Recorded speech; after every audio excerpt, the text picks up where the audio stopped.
Assalamualaikum warahmatullahi wabarakatuh. Welcome to the second meeting of discourse analysis. So my explanation will not be too long. It will be short and will be simple because besides I will take too long time to render the video. Also, I believe that you all will be bored if you have to listen to my voice for too long. So this video will be short. Let's just start it. We will start by the definition and history of discourse analysis. Discourse analysis is an analysis that focuses on knowledge about language beyond the word, clause, phrase, and sentence. The history. The term of discourse analysis was first introduced by Zelig Harris in 1952 as a way of analyzing connected speech and writing. Pay attention to the term connected speech and writing. It is also called as connected discourse. Harris' interests, there are two of them: examination of language beyond the level of the sentence, and the relationship between linguistic and non-linguistic behavior. I have already explained to you that in order to analyze a discourse, we have to pay attention to the context. And how to know the context? We have to know the non-linguistic aspect of the discourse, something that is not related to the language, to the form of the language, but the situation outside the language. For example, the culture or the background of the speaker. Those are the non-linguistic behavior. So, connected discourse.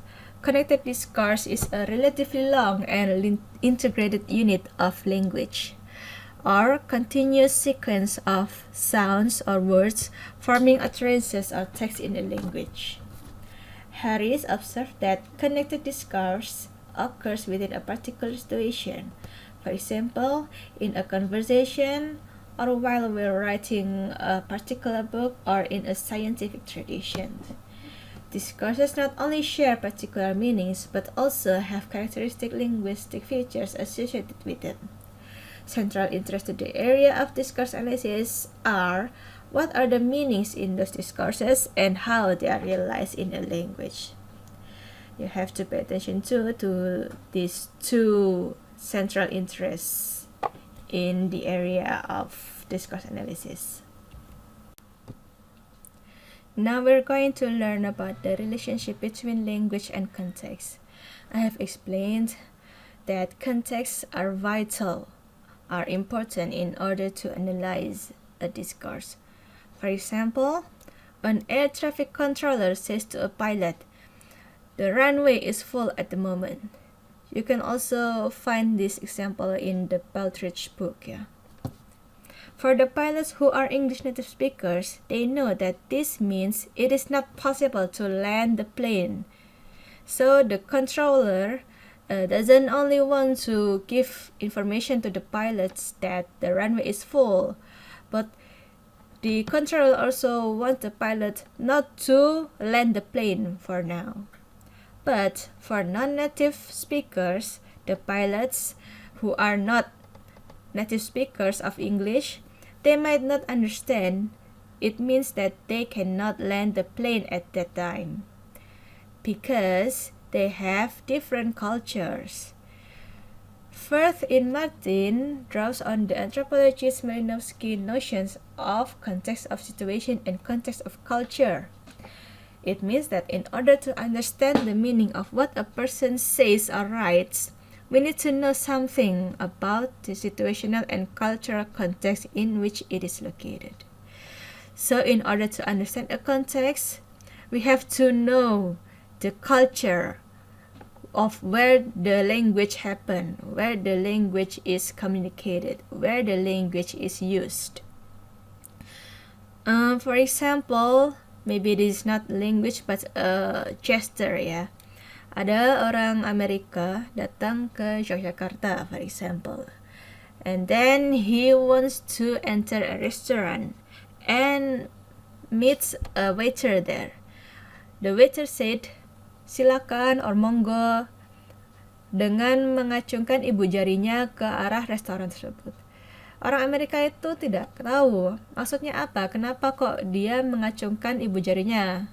Apakah dia ingin mengatakan thumbs up for you, you're doing good job by coming here, atau mempersilahkan masuk, karena mereka tidak memiliki culture yang sama. So in order to understand the meaning of a language or a communication, we have to understand the culture. So what is exactly the primary purpose of understanding the context? It is to provide a deeper understanding and appreciation of the text and how they become meaningful to the user. So in order to understand deeper of how language is used in communication, you have to understand the context also. And now we're going to learn about the relationship between discourse analysis and linguistics.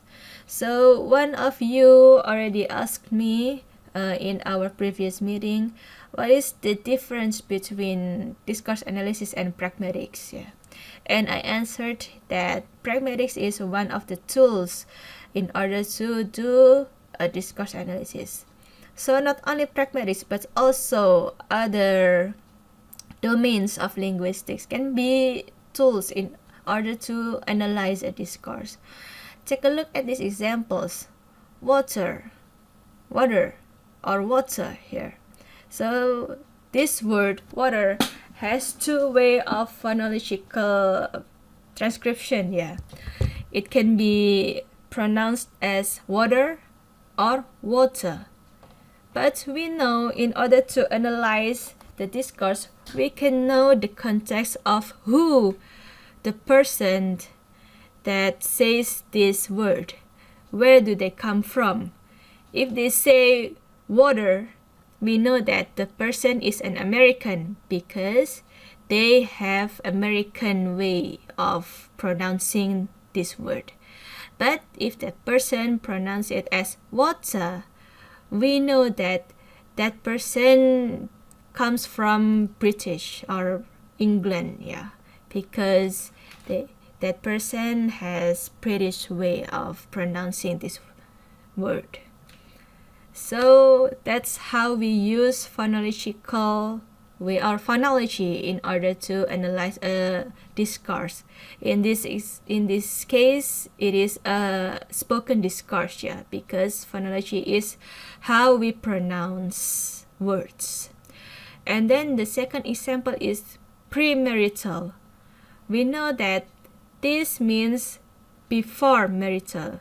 Why? Because there is a prefix pre here, which means before or something that before other thing, premarital.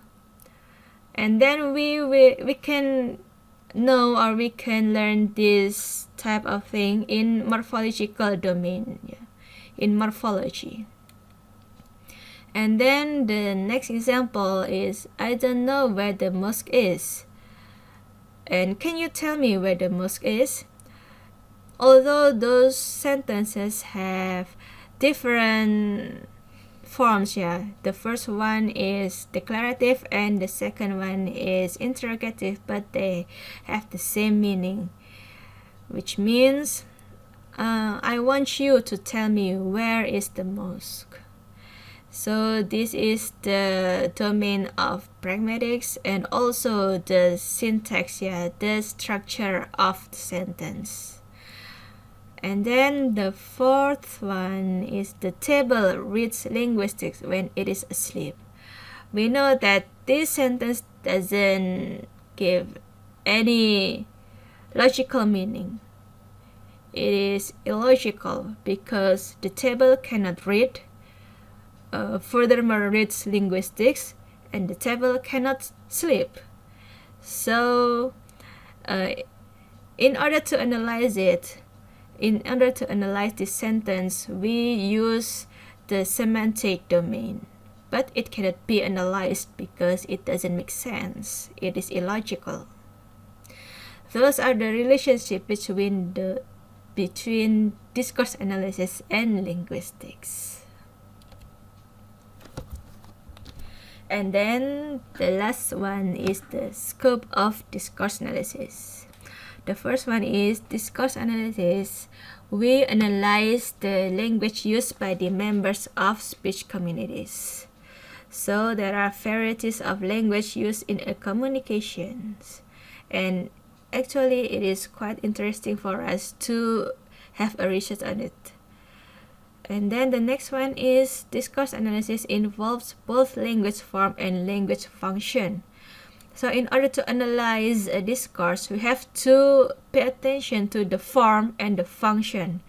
Both of those are important. The next one is discourse analysis includes both spoken language and written text. So don't forget that a text or a discourse it can be spoken or it can be written. So it is not only written. You have to understand that. And in Paltridge, page 136, you can see the difference between written and spoken text. You can understand it there. You can read it by yourself. And then in written text, it might include a study of topic development and cohesion across the sentence.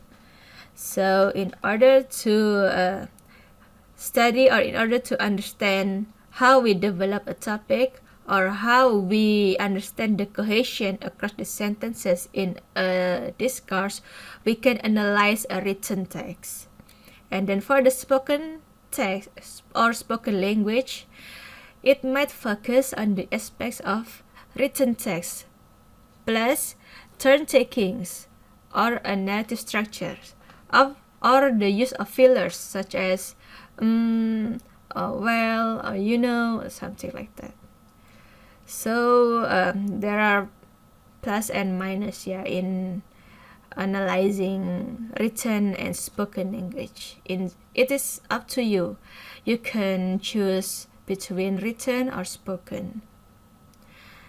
And then the fourth one, discourse analysis, it then identifies linguistic features that characterize different genres. Genres means types of discourse. If you know music have so many genres, but discourse also has so many genres.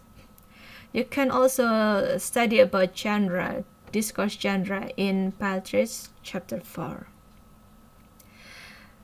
Different function may be provided in different genres.